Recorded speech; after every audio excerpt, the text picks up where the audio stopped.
আসসালামু আলাইকুম প্রিয় শিক্ষার্থী ভাই বোনেরা। আশা করি সবাই ভালো আছেন। ভোকাবুলারি ক্লাসে আপনাদের সবাইকে স্বাগতম।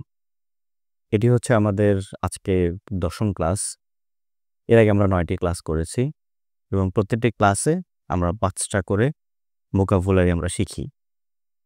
তো আজকে ১০ম ক্লাস, আজকে আমরা নতুন করে ৫টি শব্দ শিখব।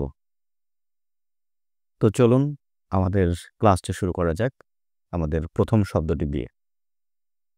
আমরা যদি আমাদের প্রথম শব্দটি আমরা যদি দেখি, তাহলে আমরা দেখতে পাই যে আমাদের প্রথম শব্দটির অর্থটা কি? আমাদের কোন শব্দটি আমাদের কাছে প্রথম শব্দটি আছে?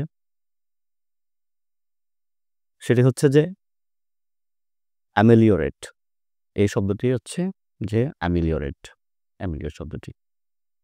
এটির অর্থ হচ্ছে উন্নতি করা, মন্দ অবস্থা থেকে উন্নতি করা বা শুদ্ধ করা।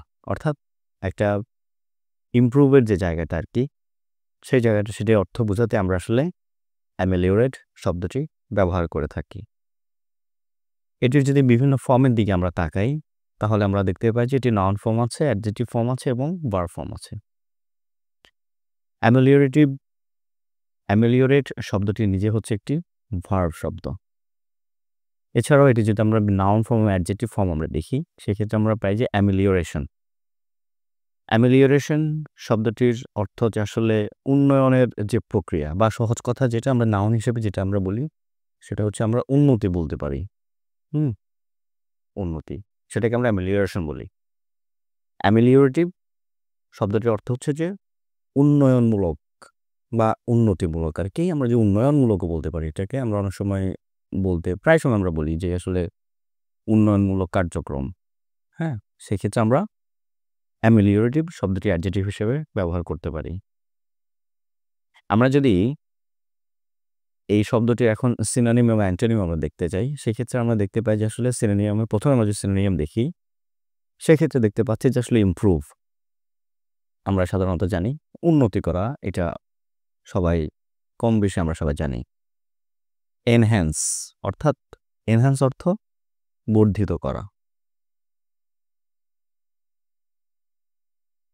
আপগ্রেড স্বাভাবিক উন্নয়ন করা, রিফাইন শুদ্ধ করা। একটা জিনিসকে রিফাইন করা, মানে পানিটাকে রিফাইন করা বা এই সমস্ত ব্যাপারগুলো আসে আর কি। শুদ্ধ বা পরিশুদ্ধের যে যখন শব্দটা আসে, তখন আসলে আমরা এই রিফাইন শব্দটি আমরা ব্যবহার করে থাকি। এবার যদি আমরা অ্যান্টোনিমের দিকে তাকাই, সেটা হচ্ছে যে ওরসেন। উন্নতি করা বা উন্নয়নের যে ব্যাপারটা আরকি, সেটা ওরসেন আমরা এই শব্দটি আমরা প্রায় সময় আমরা খুব আমরা পেয়ে থাকি। যে সেটি হচ্ছে যে এটি হচ্ছে যে খারাপ করা। হঠাৎ খারাপের দিকে ধাবিত হওয়া, সেটাকে আমরা আসলে ওরসেন বলি আরকি। ডেটেরিওরেট অর্থাৎ এটাকে আমরা বলি অবনতি হওয়া। এটার অর্থ হচ্ছে যে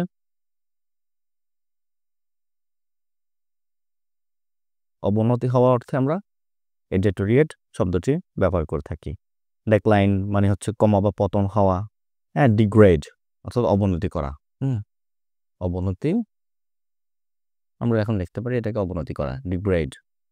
সো আমরা তাহলে যেটা বুঝতে পারলাম যে আসলে অ্যামেলিওরেট শব্দটি এটি আসলে উন্নতি করা বা ভালোর দিকে নিয়ে যাওয়ার যে ব্যাপারটা, সেটি হচ্ছে যে শব্দ আমরা আসলে বুঝাই, এবং এটি আমরা সিনোনিম এবং অ্যান্টোনিম আমরা দেখলাম। সেই সাথে এখন যদি আমরা এক্সাম্পল দেখি, তাহলে আমরা যেটা দেখতে পাই যে the new policies aim to ameliorate the living condition of the poor. অর্থাৎ নতুন যে পলিসিকে নেওয়া হয়েছে সেটির উদ্দেশ্য কি? এইম টু কি? অ্যামেলিওরেট অর্থাৎ কি? উন্নয়ন করা বা উন্নতি করা। দ্য লিভিং কন্ডিশন কি উন্নতি করবে? দ্য লিভিং কন্ডিশন কার? অফ দ্য পুয়ার অর্থাৎ গরিবদের। ঠিক আছে?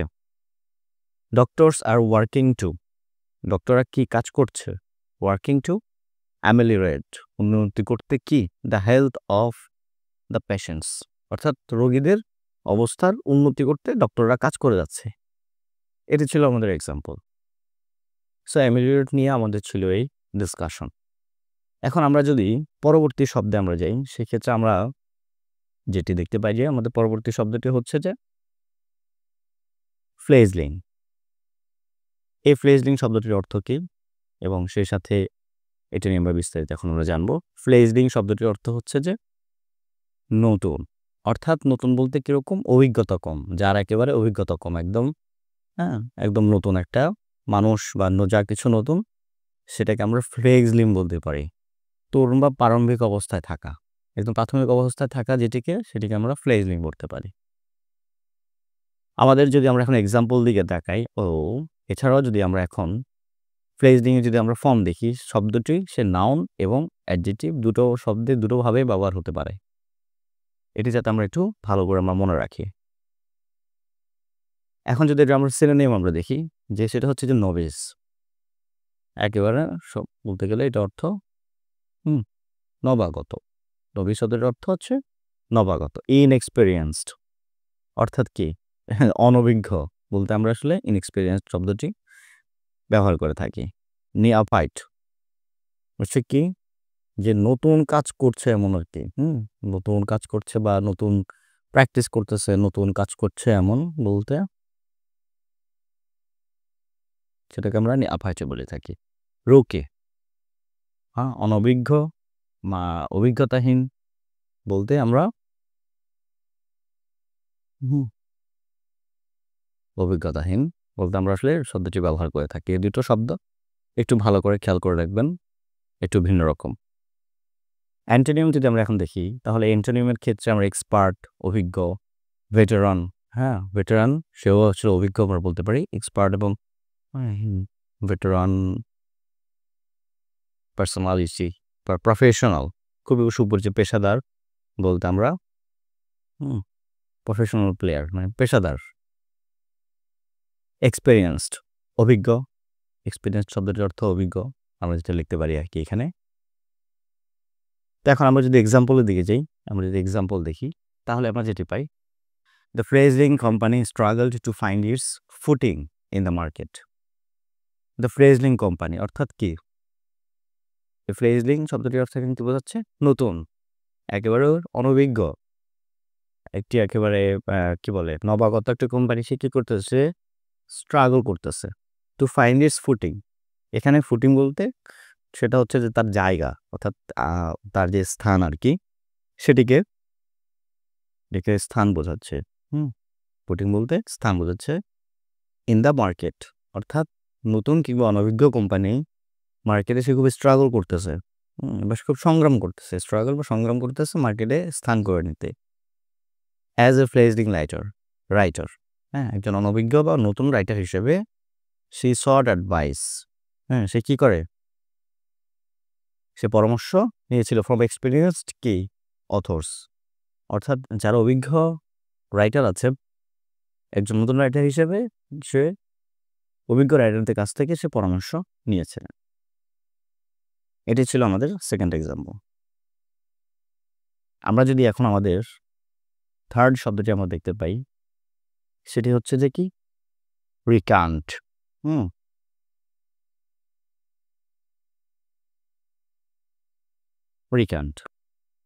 রিকান্ট শব্দটির অর্থটা কি? আমরা যদি দেখি যে পূর্বে বলা বা করা কিছু প্রত্যাহার বা বিপরীতভাবে গ্রহণ করা। সহজ ভাষা বললে এখানে মত পরিবর্তন করাটাকে আমরা এখানে ব্যবহার করতে পারি। অর্থাৎ আমরা আগে কিছু বলেছি সেটিকে এখন প্রত্যাহার করে নিয়েছি। যে এরকম আর কি, যে আগে যা বলেছি তা ঠিক নাই আমার, বা ভুল বলেছি বা এরকম কিছু একটা, বা আগে ভুল বলেছি এখন ঠিক শুনে নেন, এরকম আর কি মত পরিবর্তন করা আর কি। সহজ করে বললে এখানে মত পরিবর্তন করা। এটির যদি দুটো ফর্ম আমরা দেখি, শব্দটি নিজে হচ্ছে একটি ভার্ব ফর্ম রিক্যান্ট, এবং এটির নাউন ফর্ম হচ্ছে রিক্যান্টেশন। প্রত্যাহার। রিক্যান্টেশন শব্দটির অর্থ হচ্ছে প্রত্যাহার। ঠিক আছে? এর যদি এখন আমরা সিনোনিম এবং অ্যান্টোনিমের দিকে তাকাই তাহলে আমরা প্রথমে যেটা পাই সেটি হচ্ছে যে এখানে রিনাউন্স। রিনাউন্স শব্দটির অর্থ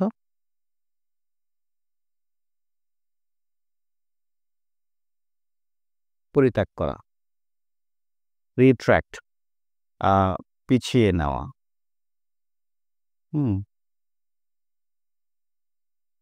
বা সরে যাওয়া আসলে বলা যায়, পিছিয়ে নেওয়া বলতে আর কি। ডিসঅ্যাবো অর্থাৎ এটি অর্থ হচ্ছে অস্বীকার করা।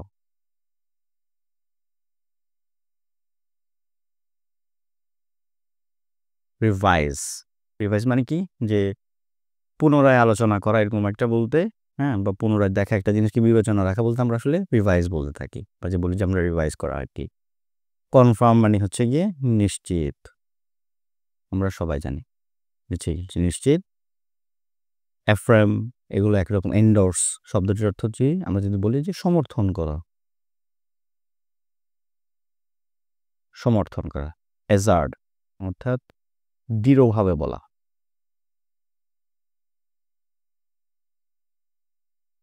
এই এন্ডোর্স, অ্যাজার্ড, অ্যাফ্রাম এই 3টা শব্দ সবাই একটু ভালো করে দেখবেন, কারণ হচ্ছে যে এগুলো একটু তুলনামূলক ভিন্ন রকম।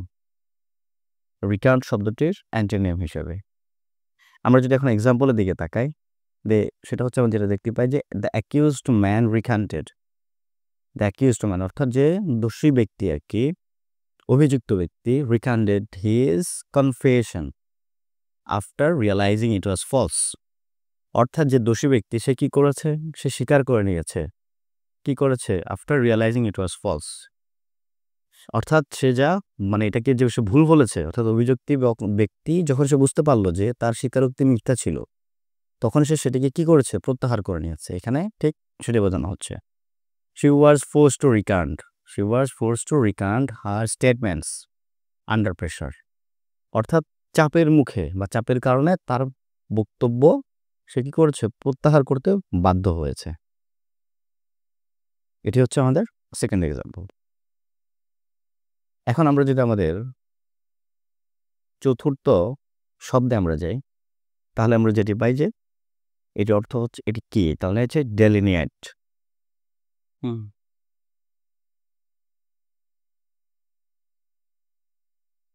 ডেলিনিয়েট বিস্তারিত বর্ণনা করা বা চিত্রায়ন করা, স্পষ্টভাবে চিত্রিত করা বা ব্যাখ্যা করা। অর্থাৎ একটা জিনিসকে খুব ভালোভাবে স্পষ্টভাবে ব্যাখ্যা করা বলতে আমরা ডেলিনিয়েট শব্দটি ব্যবহার করে থাকি। এই ডেলিনিয়েটের আমরা যদি 3টা ফর্মের দিকে তাকাই, সেটি হচ্ছে যে শব্দটি নিজে হচ্ছে একটি ভার্ব ফর্ম। এছাড়াও এখানে আছে ডেলিনিয়েশন এবং ডেলিনিয়েটিভ। ডেলিনিয়েশন শব্দটি হচ্ছে যে আমরা বলতে পারি বর্ণনা। ডেলিনিয়েটের বর্ণনামূলক প্রশ্ন আর কি, বা আমরা যদি ডেলিনিয়েটিভ বলি, তাহলে এটাকে আমরা এখানে বলতে পারি যে আসলে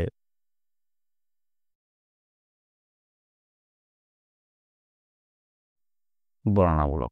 হ্যাঁ, বর্ণনামূলক, ডেলিনিয়েটিভ কোয়েশ্চেন, বর্ণনামূলক প্রশ্ন উত্তর, এই ধরনের শব্দ ব্যবহার করতে, এই ধরনের মতো বহিঃপ্রকাশ করতে, অর্থাৎ ভাবের বহিঃপ্রকাশ করতে আমরা ডেলিনিয়েটিভ শব্দটি ব্যবহার করে থাকি। এছাড়াও যদি এখন আমরা এটা সিনোনিমের দিকে তাকাই এবং অ্যান্টোনিমের দিকে তাকাই, তাহলে আমরা প্রথমে যেটি পাই যে সেটা হচ্ছে ডেসক্রাইব, বর্ণনা করা। ডিপিক্ট, এটা অর্থটা কি, এটা যদি আমরা দেখি যে চিত্রিত করা, চিত্রিত করা। পোর্ট্রে, এটাও চিত্রায়ন করা আর কি। রিপ্রেজেন্ট, প্রতিনিধিত্ব করা, এটা জিনিসকে ফুটিয়ে তোলা আর কি। আচ্ছা, যাই হোক, তাও লিখে দিই।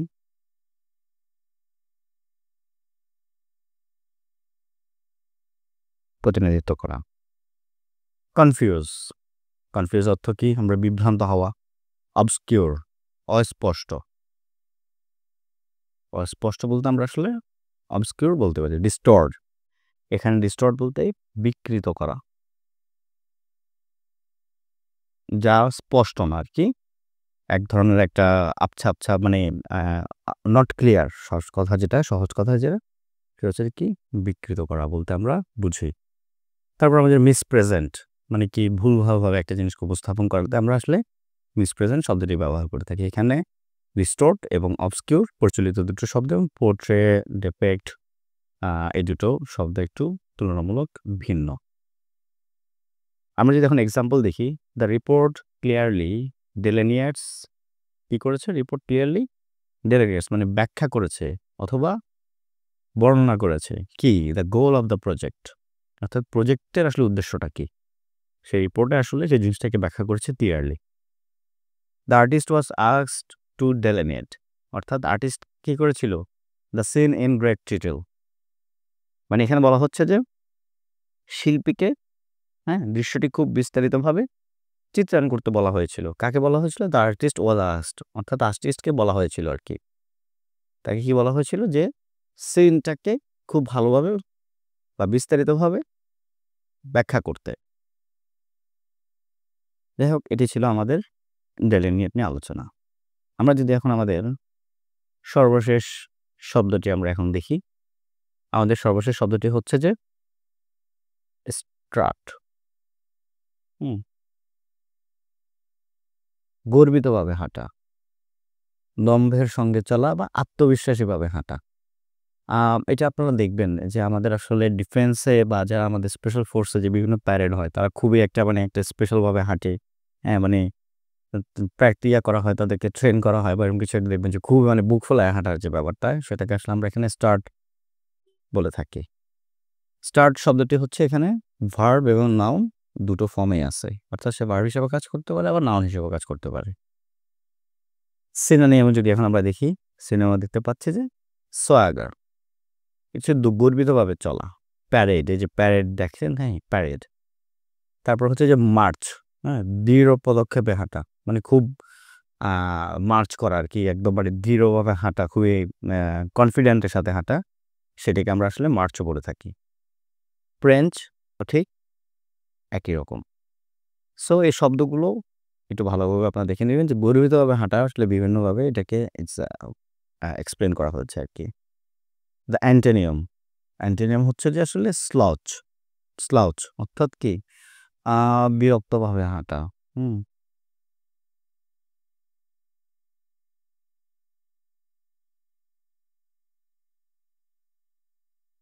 স্টাম্বল, স্টাম্বল শব্দটির অর্থ যে কি বলে, ওকে, হোঁচট খাওয়া বলতে আমরা স্টাম্বল শব্দটি ব্যবহার করে থাকি। শেষ হামাগুড়ি দেওয়া, ক্রাউ। হ্যাঁ, এটা যে হামাগুড়ি দেওয়া বলতে আমরা ক্রাউল বুঝি। লর্ক শব্দটি হচ্ছে যে